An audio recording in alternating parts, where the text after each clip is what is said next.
ಶ್ರೀಕೃಷ್ಣಾಯ ನಮಃ. ವಸುದೇವಸುತಂ ದೇವಂ ಕಂಸಚಾಣೂರಮರ್ದನಂ ದೇವಕೀ ಪರಮಾನಂದಂ ಕೃಷ್ಣಂ ವಂದೇ ಜಗದ್ಗುರುಂ. ಬ್ರಹ್ಮಸ್ಥಾನ ಸರೋಜ ಮಧ್ಯವಿಲಸಚ್ಛೀತಾಂಶು ಪೀಠಸ್ಥಿತಂ ಸ್ಫೂರ್ಜತ್ಸೂರ್ಯರುಚಿಂ ವರಾಭಯಕರಂ ಕರ್ಪೂರಕುಂದೋಜ್ವಲಂ ಶ್ವೇತಸ್ರಗ್ವಸನಾನುಲೇಪನಯುತಂ ವಿದ್ಯುದ್ರುಚಾ ಕಾಂತಯ ಸಂಶ್ಲಿಷ್ಟಾರ್ಧತನುಂ ಪ್ರಸನ್ನವದನಂ ವಂದೇ ಗುರುಂ ಸಾದರಂ. ಶ್ರೀ ಗುರುಭ್ಯೋ ನಮಃ. ಲಂಬೋದರಂ ಪರಮಸುಂದರಮೇಕದಂತಂ ರಕ್ತಾಂಬರಂ ತ್ರಿನಯನಂ ಪರಮಂ ಪವಿತ್ರಂ ಉದ್ಯದ್ದಿವಾಕರಕರೋಜ್ವಲಕಾಯಕಾಂತಂ ವಿಘ್ನೇಶ್ವರಂ ಸಕಲವಿಘ್ನಹರಂ ನಮಾಮಿ. ತ್ವಾಂ ದೇವ ವಿಘ್ನದಲನೇತಿ ಚ ಸುಂದರೇತಿ ಭಕ್ತಿಪ್ರಿಯೇತಿ ಸುಖದೇತಿ ಫಲಪ್ರದೇತಿ ವಿದ್ಯಾಪ್ರದೇತ್ಯಗಹರೇತಿ ಚ ಯೇ ಸ್ತುವಂತಿ ತೇಭ್ಯೋ ಗಣೇಶವರದೋ ಭವ ನಿತ್ಯಮೇವ. ಶ್ರೀ ಮಹಾಗಣಪತಯೇ ನಮಃ. ಯಾ ಕುಂದೇಂದು ತುಷಾರಹಾರಧವಳ ಯಾ ಶುಭ್ರವಸ್ತ್ರಾವೃತ ಯಾ ವೀಣಾ ವರದಂಡಮಂಡಿತಕರ ಯಾ ಶ್ವೇತಪದ್ಮಾಸನ ಯಾ ಬ್ರಹ್ಮಾಚ್ಯುತ ಶಂಕರ ಪ್ರಭೃತಿಭಿಃ ದೇವೈಃ ಸದಾ ವಂದಿತಾ ಸಾ ಮಾಂ ಪಾತು ಸರಸ್ವತೀ ಭಗವತಿ ನಿಶ್ಶೇಷಜಾಡ್ಯಾಪಃ. ಶ್ರೀ ಸರಸ್ವತ್ಯೇ ನಮಃ. ವೇದಾರ್ಥತತ್ವವಿಶದೀಕರಣೇನ ಪುಂಸಾಂ ಉಚ್ಚೈರ್ಗತಿಂ ಜಗತಿ ಯೋ ದಯಾಯ ವಿಧಾತುಂ ರಮ್ಯಾಂ ಪುರಾಣಪದವೀಂ ಪ್ರಣಿನಾಯ ತಸ್ಮೈ ಲೋಕೇಶವೈಭವಪುಷೇ ಋಷಯೇ ನಮಸ್ತಾತ್. ತಸ್ಮೈ ವ್ಯಾಸಾಯ ಮುನಯೇ ಸರ್ವಜ್ಞಾಯ ಮಹರ್ಷಯೇ ಪರಾಶರ್ಯಾಯ ಶಾಂತಾಯ ನಮೋ ನಾರಾಯಣಾತ್ಮನೆ. ಶ್ರೀ ವ್ಯಾಸಾಯ ನಮಃ. ನಾರಾಯಣಂ ನಮಸ್ಕೃತ್ಯ ನರಂ ಚೈವ ನರೋತ್ತಮಂ ದೇವೀಂ ಸರಸ್ವತೀಂ ವ್ಯಾಸಂ ತತೋ ಜಯಮುದೀರಯೇತ್. ಕನಕರುಚಿದುಕೂಲಃ ಕುಂಡಲೋಲ್ಲಾಸಿಗಲ್ಲಃ ಶಮಿತಭುವನಭಾರಃ ಕೋಪಿ ಲೀಲಾವತಾರಃ ತ್ರಿಭುವನಸುಖಕಾರಿ ಶೇಷಶಾಯೀ ಮುಕುಂದೋ ಪರಿಕಲಿತರಮಾಂಗೋ ಮಂಗಲಂ ನಸ್ತನೋತು. ನಮಾಮಿ ಗೋವಿಂದ ಪದಾರವಿಂದಂ ಸದೇಂದಿರಾನಂದನಮುತ್ತಮಾಡ್ಯಂ ಜಗಜ್ಜನಾನಾಂ ಹೃದಯ ಸನ್ನಿವಿಷ್ಟಂ ಮಹಾಜನೈಕಾಯನಮುತ್ತಮೋತ್ತಮಂ. ನಮಸ್ತೆ ಚಕ್ರಹಸ್ತಾಯ ಶಾರ್ङ्ಗಹಸ್ತಾಯ ತೇ ನಮಃ. ನಂದಹಸ್ತಾಯ ತೇ ವಿಷ್ಣೋ ಶಂಖಹಸ್ತಾಯ ತೇ ನಮಃ. ಓಂ ನಮೋ ವಾಸುದೇವಾಯ ನಮಃ ಸಂಕರ್ಷಣಾಯ ಚ ಪ್ರದ್ಯುಮ್ನಾಯ ನಮಸ್ತುಭ್ಯಂ ಅನಿರುದ್ಧಾಯ ತೇ ನಮಃ.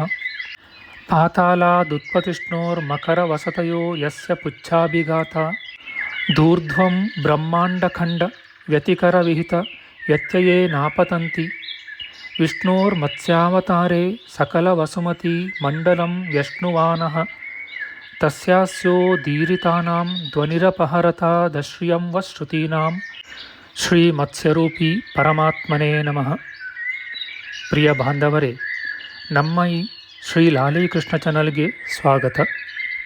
ಇಂದಿನ ವಿಡಿಯೋದಲ್ಲಿ ನಾವು ಶ್ರೀ ಮತ್ಸ್ಯ ಮಹಾಪುರಾಣದ 77 ಮತ್ತು 78ನೆಯ ಅಧ್ಯಾಯಗಳಾದ ಶರ್ಕರಾ ಸಪ್ತಮಿ ವ್ರತ, ಕಮಲ ಸಪ್ತಮಿ ವ್ರತಗಳ ವಿಚಾರ ಮಾಡೋಣ. ಶ್ರೀಕೃಷ್ಣಾಯ ನಮಃ. ಈಶ್ವರನು ಹೇಳುತ್ತಾನೆ, ಪಾಪ ಪರಿಹಾರಕವೆನಿಸಿದ ಶರ್ಕರಾ ಸಪ್ತಮಿ ವ್ರತವನ್ನು ಹೇಳುವೆನು ಕೇಳು. ಇದರಿಂದ ಆಯುರಾರೋಗ್ಯ ಐಶ್ವರ್ಯಗಳು ಉಂಟಾಗುವವು.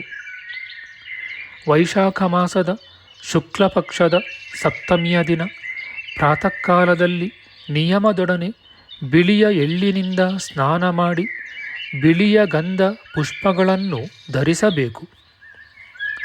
ನೆಲದ ಮೇಲೆ ಕೇಸರಿಯಿಂದ ಕರ್ಣಿಕಾ ಸಹಿತವಾದ ಪದ್ಮವನ್ನು ಬರೆದು ಸೂರ್ಯನಿಗೆ ನಮಸ್ಕಾರವೆಂಬ ಮಂತ್ರದಿಂದ ಗಂಧವನ್ನು ಧೂಪವನ್ನು ಅರ್ಪಿಸಬೇಕು. ಸಕ್ಕರೆಯ ಪಾತ್ರೆಯೊಡನೆ ಜಲಪೂರ್ಣವಾದ ಕುಂಭವನ್ನು ಸ್ಥಾಪಿಸಿ ಬಿಳಿಯ ಪಂಚೆಗಳಿಂದಲೂ ಬಿಳಿಯ ಗಂಧ ಪುಷ್ಪಗಳಿಂದಲೂ ಅಲಂಕರಿಸಬೇಕು. ಹಿರಣ್ಯವನ್ನು ಅದರಲ್ಲಿ ಹಾಕಿ ಮುಂದಿನ ಮಂತ್ರದಿಂದ ಪೂಜಿಸಬೇಕು. ಓ ದೇವ, ನೀನು ಸರ್ವ ವೇದ ಸ್ವರೂಪನು. ನಿನ್ನನ್ನು ವೇದವಾದಿಯೆಂದು ಹೇಳುತ್ತಾರೆ. ಎಲ್ಲ ಜಗತ್ತಿಗೂ ಅಮೃತಪ್ರಾಯನು ನೀನು. ಆದ ಕಾರಣ ನನಗೆ ಶಾಂತಿಯನ್ನು ನೀಡು. ಬಳಿಕ ಪಂಚಗವ್ಯವನ್ನು ಕುಡಿದು ಆ ಕುಂಭದ ಬಳಿ ಸೂರ್ಯ ಸೂಕ್ತವನ್ನು ಸ್ಮರಿಸುತ್ತಾ ಪುರಾಣವನ್ನು ಕೇಳುತ್ತಾ ಕುಳಿತಿರಬೇಕು. ಅಲ್ಲೇ ನೆಲದ ಮೇಲೆ ಮಲಗಬೇಕು. ಹಗಲು ರಾತ್ರಿಯೂ ಕಳೆಯಲು ಅಷ್ಟಮಿಯ ದಿನ ನಿತ್ಯ ಕರ್ಮವನ್ನು ಮಾಡಿ ಅದೆಲ್ಲವನ್ನು ಬ್ರಾಹ್ಮಣನಿಗೆ ದಾನ ಮಾಡಬೇಕು. ಸಕ್ಕರೆ, ತುಪ್ಪ, ಪಾಯಸ ಇವುಗಳಿಂದ ಶಕ್ತ್ಯಾನುಸಾರವಾಗಿ ಬ್ರಾಹ್ಮಣರಿಗೆ ಭೋಜನ ಮಾಡಿಸಬೇಕು. ತಾನೂ ಕೂಡ ಮೌನದಿಂದ ಎಣ್ಣೆ ತುಪ್ಪಗಳನ್ನು ಬಿಟ್ಟು ಊಟ ಮಾಡಬೇಕು. ಈ ವಿಧಿಯಿಂದ ಪ್ರತಿ ತಿಂಗಳಲ್ಲೂ ಎಲ್ಲವನ್ನೂ ನಡೆಸಬೇಕು. ವರ್ಷಾಂತ್ಯದಲ್ಲಿ ಸಕ್ಕರೆಯೊಡನೆ ಸಕಲ ಪರಿಕರ ಸಹಿತವಾದ ಹಾಸಿಗೆಯನ್ನು, ಕರೆಯುವ ಹಸುವನ್ನು, ಶಕ್ತಿಯಿದ್ದರೆ ಸಕಲ ಸಂಭಾರಯುಕ್ತವಾದ ಮನೆಯನ್ನು ದಾನ ಮಾಡಬೇಕು. ದಾನಾನಂತರ ತನ್ನ ಶಕ್ತಿಗೆ ತಕ್ಕಂತೆ 1000, 100, 10 ಇಲ್ಲವೇ 5 ಸುವರ್ಣ ನಾಣ್ಯಗಳನ್ನು ದಕ್ಷಿಣೆಯಾಗಿ ಕೊಡಬೇಕು. ಈ ಪೂರ್ವದಲ್ಲಿ ಹೇಳಿದಂತೆ ಮಂತ್ರವನ್ನು ಹೇಳಿ ಚಿನ್ನದ ಕುದುರೆಯನ್ನು ದಾನ ಮಾಡಬೇಕು. ದ್ರವ್ಯದಲ್ಲಿ ಕಾರ್ಪಣ್ಯವನ್ನು ಮಾಡಬಾರದು. ಹಾಗೆ ಮಾಡಿದರೆ ದೋಷವು ಬರುವುದು. ಸೂರ್ಯನು ಅಮೃತವನ್ನು ಕುಡಿಯುತ್ತಿರುವಾಗ ಅವನ ಬಾಯಿಯಿಂದ ಅಮೃತ ಬಿಂದುಗಳು ನೆಲದ ಮೇಲೆ ಬಿದ್ದವು. ಅವುಗಳೇ ಭತ್ತ, ಹೆಸರು, ಕಬ್ಬು ಈ ರೂಪವನ್ನು ತಾಳಿದವು. ಆದುದರಿಂದ ಸಕ್ಕರೆಯು ಶ್ರೇಷ್ಠ. ಅದು ಅಮೃತವಾದುದು, ಸೂರ್ಯನಿಗೆ ಪ್ರಿಯವಾದುದು, ಹವ್ಯ ಕವ್ಯಗಳಲ್ಲಿ ಉಪಯೋಗಿಸಲು ಪವಿತ್ರವಾದುದು. ಈ ಶರ್ಕರಾ ಸಪ್ತಮಿ ವ್ರತವು ಅಶ್ವಮೇಧದ ಫಲವನ್ನು ಕೊಡುವುದು, ಸರ್ವ ದೋಷಗಳನ್ನು ಪರಿಹರಿಸುವುದು, ಪುತ್ರ ಪೌತ್ರರನ್ನು ಹೆಚ್ಚಿಸುವುದು. ಇದನ್ನು ಒಳ್ಳೆಯ ಭಕ್ತಿಯಿಂದ ಆಚರಿಸುವಾತನಿಗೆ ಸದ್ಗತಿಯು ಪ್ರಾಪ್ತವಾಗುವುದು. ಅವನು 1 ಕಲ್ಪಕಾಲ ಸ್ವರ್ಗದಲ್ಲಿ ವಾಸಿಸಿ ಬಳಿಕ ಪರಮಪದವನ್ನೈದುವನು. ಪಾಪರಹಿತವಾದ ಈ ವ್ರತದ ಚರಿತ್ರವನ್ನು ಕೇಳಲಿ, ಸ್ಮರಿಸಲಿ ಅಥವಾ ಓದಲಿ ಅವನು ಸೂರ್ಯಲೋಕದಲ್ಲಿ ಮಾನ್ಯನಾಗುವನು. ಇದರಲ್ಲಿ ಇತರರಿಗೆ ಬುದ್ಧಿಯನ್ನು ಹುಟ್ಟಿಸುವಾತನೂ ಸಹ ದೇವಸುಂದರಿಯರ ಮನ್ನಣೆಗೆ ಪಾತ್ರನಾಗುವನು. ಅವರು ಅವನನ್ನೆದುರುಗೊಂಡು ಅವನ ಕೊರಳಿಗೆ ಹೂಮಾಲೆಯನ್ನು ಹಾಕುವರು. ಇತಿ ಶ್ರೀ ಮಾತ್ಸ್ಯೆ ಮಹಾಪುರಾಣೆ ಶರ್ಕರಾವ್ರತಂ ನಾಮ ಸಪ್ತಸಪ್ತತಿತಮೋಧ್ಯಾಯಃ ಅಥ ಅಷ್ಟಸಪ್ತತಿತಮೋಧ್ಯಾಯಃ. ಈಶ್ವರನು ಹೇಳುತ್ತಾನೆ, ಇನ್ನು ಮುಂದೆ ಕಮಲ ಸಪ್ತಮಿ ವ್ರತವನ್ನು ಹೇಳುವೆನು. ಇದರ ಕೀರ್ತನ ಮಾತ್ರದಿಂದಲೇ ಸೂರ್ಯನು ಸಂತೋಷ ಪಡುತ್ತಾನೆ. ಚೈತ್ರ ಶುಕ್ಲ ಸಪ್ತಮಿಯ ದಿನ ಬಿಳಿಯ ಸಾಸುವೆಯಿಂದ ಸ್ನಾನ ಮಾಡಿ ಎಳ್ಳು ತುಂಬಿದ ಚಿನ್ನದ ಪಾತ್ರೆಯಲ್ಲಿ ಮಂಗಲಕರವಾದ ಕಮಲವನ್ನಿರಿಸಿ ವಸ್ತ್ರಯುಗ್ಮವನ್ನು ಧರಿಸಿ ಗಂಧ ಪುಷ್ಪಗಳಿಂದ ಪೂಜಿಸಬೇಕು.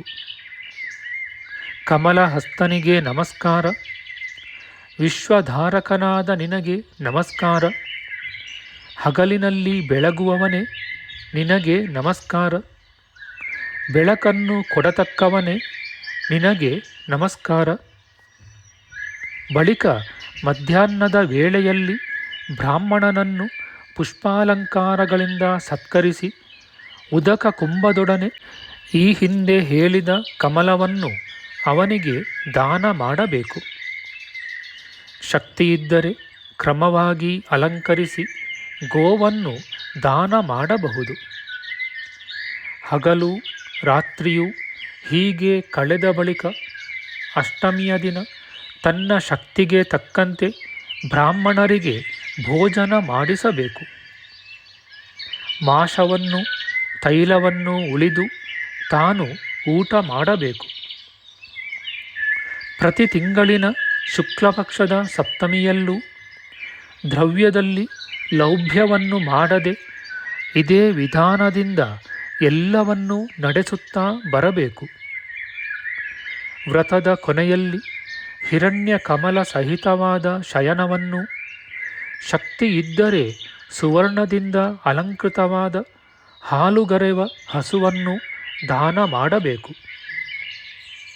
ಪಾತ್ರೆ, ಆಸನ, ದೀಪ ಮುಂತಾದ ವ್ರತ ವಿಧಾನೋಕ್ತವಾದ ಸಾಮಗ್ರಿಗಳನ್ನು ಕೊಡಬೇಕು. ಈ ವಿಧಿಯನ್ನನುಸರಿಸಿ ಕಮಲ ಸಪ್ತಮಿ ವ್ರತವನ್ನು ಮಾಡುವಾತನಿಗೆ ಅಪರಿಮಿತ ಸಂಪತ್ತು ಲಭಿಸುವುದು. ಅವನು ಸೂರ್ಯಲೋಕದಲ್ಲಿ ಪೂಜ್ಯತೆಯನ್ನು ಪಡೆಯುವನು. ಒಂದೊಂದು ಕಲ್ಪದಲ್ಲೂ ಒಂದೊಂದು ಲೋಕದಂತೆ 7 ಲೋಕಗಳಿಗೂ ಹೋಗಿ ಅಪ್ಸರ ಸ್ತ್ರೀಯರೊಡನೆ ಸಂತೋಷದಿಂದ ಕೂಡಿ ತರುವಾಯ ಅತ್ಯುತ್ತಮ ಗತಿಯನ್ನೈದುವನು. ಈ ವ್ರತಾಚರಣೆಯನ್ನು ನೋಡಲಿ, ಕೇಳಲಿ, ಭಕ್ತಿಯಿಂದ ಓದಲಿ ಅಥವಾ ಇತರರಿಗೆ ಇದರಲ್ಲಿ ಬುದ್ಧಿಯು ಪ್ರವೇಶಿಸುವಂತೆ ಮಾಡಲಿ, ಅಂತಹ ಮನುಷ್ಯನೂ ಸಹ ಶಾಶ್ವತವಾದ ಸಂಪತ್ತನ್ನು ಪಡೆಯುವನು. ಗಂಧರ್ವ ಲೋಕವನ್ನು ವಿದ್ಯಾಧರ ಲೋಕವನ್ನೂ ಸೇರಿ ಸುಖಿಸುವನು. ಇತಿ ಶ್ರೀ ಮಾತ್ಸ್ಯೆ ಮಹಾಪುರಾಣೆ ಕಮಲ ಸಪ್ತಮೀ ವ್ರತಂ ನಾಮ ಅಷ್ಟಸಪ್ತತಿತಮೋಧ್ಯಾಯ. ಶ್ರೀಕೃಷ್ಣಾರ್ಪಣಮಸ್ತು. ನಮ್ಮ ಮುಂದಿನ ವಿಡಿಯೋದಲ್ಲಿ ನಾವು ಶ್ರೀ ಮತ್ಸ್ಯ ಮಹಾಪುರಾಣದ 79 ಮತ್ತು 80ನೆಯ ಅಧ್ಯಾಯಗಳಾದ ಮಂದಾರ ಸಪ್ತಮೀ ವ್ರತ, ಶುಭ ಸಪ್ತಮೀ ವ್ರತಗಳ ವಿಚಾರ ಮಾಡೋಣ. ಆಧ್ಯಾತ್ಮಿಕ ಚರ್ಚೆ ಮತ್ತು ವಿಚಾರ ವಿನಿಮಯಕ್ಕಾಗಿ ಶುರು ಮಾಡಿದ ಈ ಚಾನಲ್ನಲ್ಲಿ ನಾವು ಅಪ್ಲೋಡ್ ಮಾಡುವ ಎಲ್ಲ ವಿಡಿಯೋಗಳನ್ನು ಸಂಪೂರ್ಣವಾಗಿ ನೋಡಿ ನಿಮ್ಮ ಸಲಹೆಗಳನ್ನು ಕಮೆಂಟ್ ಬಾಕ್ಸ್ನಲ್ಲಿ ಬರೆಯಿರಿ. ದಯವಿಟ್ಟು ಈ ಚಾನಲ್ಗೆ ಸಬ್ಸ್ಕ್ರೈಬ್ ಮಾಡಿ ಹಾಗೂ ಬೆಲ್ ಬಟನ್ ಒತ್ತಿ ನಾವು ಹಾಕುವ ಎಲ್ಲ ವಿಡಿಯೋಗಳನ್ನು ನೋಡಿ ಪ್ರೋತ್ಸಾಹಿಸಿ. ಕೃಷ್ಣಂ ನಾರಾಯಣಂ ವಂದೇ ಕೃಷ್ಣಂ ವಂದೇ ವ್ರಜಪ್ರಿಯಂ ಕೃಷ್ಣಂ ದ್ವೈಪಾಯನಂ ವಂದೇ ಕೃಷ್ಣಂ ವಂದೇ ಪೃಥಾಸುತಂ. ಶ್ರೀಕೃಷ್ಣಾಯ ನಮಃ.